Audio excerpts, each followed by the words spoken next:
We talked to Joe Bouchard about Godzilla, one of my favorite Blue Oyster Cult songs, and if he has any regrets.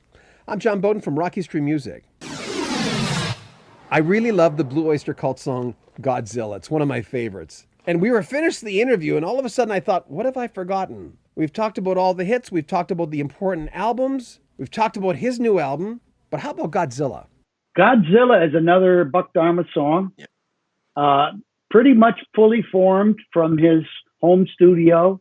We knew it was going to be really popular, so we spent a lot of time. Took quite a few days to get right in the studio. Yeah, it was great. And they finally used it on a Godzilla movie. It only took about 35 years. That's right. We kept asking them for all, they put Puff Daddy and not Blue Oyster Cult. And one of them was like Puff Daddy remakes Kashmir. Yeah. Or whatever it was. It was Kashmir, yeah. Oh, God. But finally, the producers of the latest Godzilla movie put us in the credits. And it's great. It's exciting. It really is. It was finally the time to do that, There was an underlining thing with like Burnin for You and this and the Reaper. When I hear those songs, even though on some levels they sound like different bands, but that's why I love Blue Oyster Cult. I like like I told you, that's why I like Toto. That's why I love the Beatles. That's why I like different. I'm so obsessed with bands that have different singers. I keep going, wow, everyone's, and I know it wasn't always diplomatic probably, and you guys probably argued about stuff, but there was something about that seemed to work. Yeah. Well, Burnin for You was another Buck Dharma great song. The lyrics are by Richard Meltzer, one of our early lyricists. Came up with some great lyrics. I actually had the lyrics before Buck, and I said, this is really good. And I wrote my version of it, but it wasn't as good as Donald's. So, I never really got to the essence of where it should have been. But it was a sort of I'm burning for you was the same thing on it.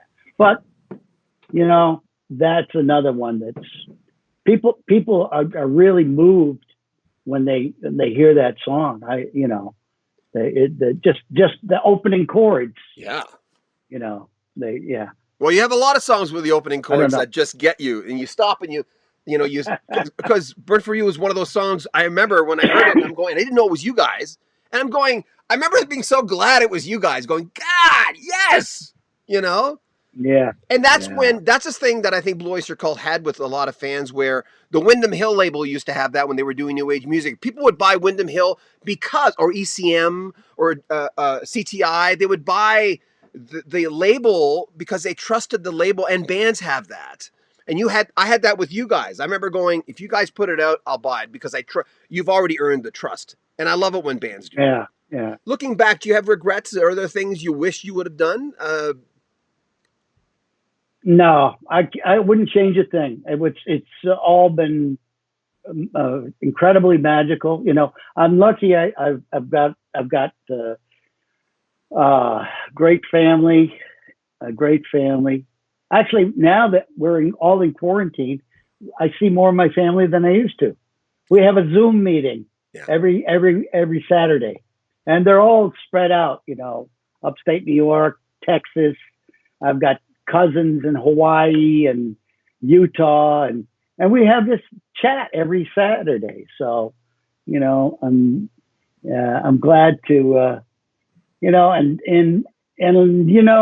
a lot of rock stars grew up with, maybe they didn't have a great childhood and they didn't get support from their parents who didn't understand. My parents couldn't have been more supportive, the best. We lived on a farm, so we turned our barn into a dance hall. We didn't like farming, but we liked rock and roll. So we would run barn dances in the summertime.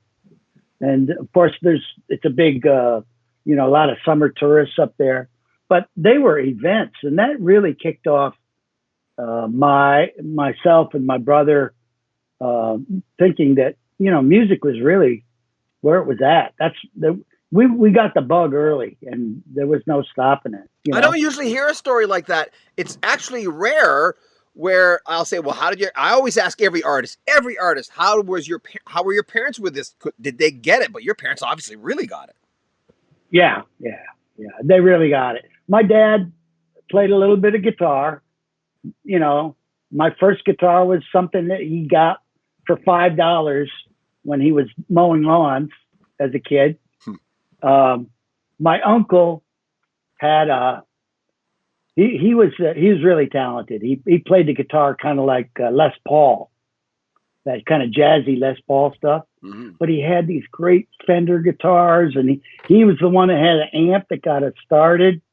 And it seemed to me that the people in my small town up there, the happiest people in town were the people who made music.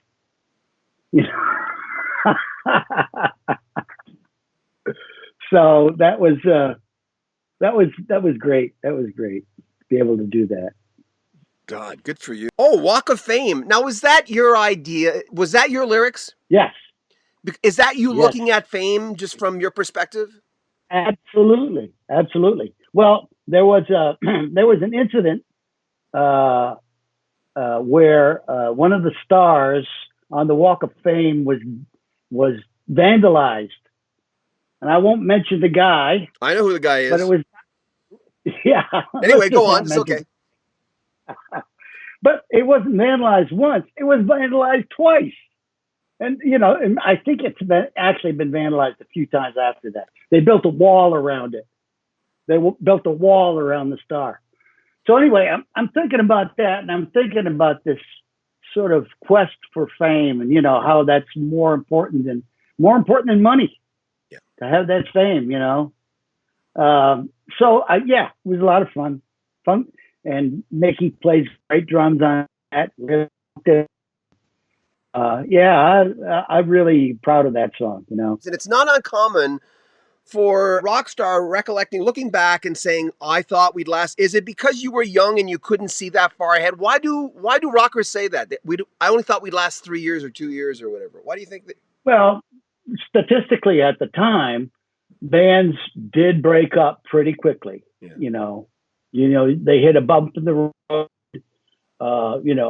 The week I joined the band in September of 1970, the band was dumped from the record label. It was they had a deal with Elektra Records, and Elektra thought that they could be the next Doors, like the Doors, which they were making a lot of money off the Doors at the time.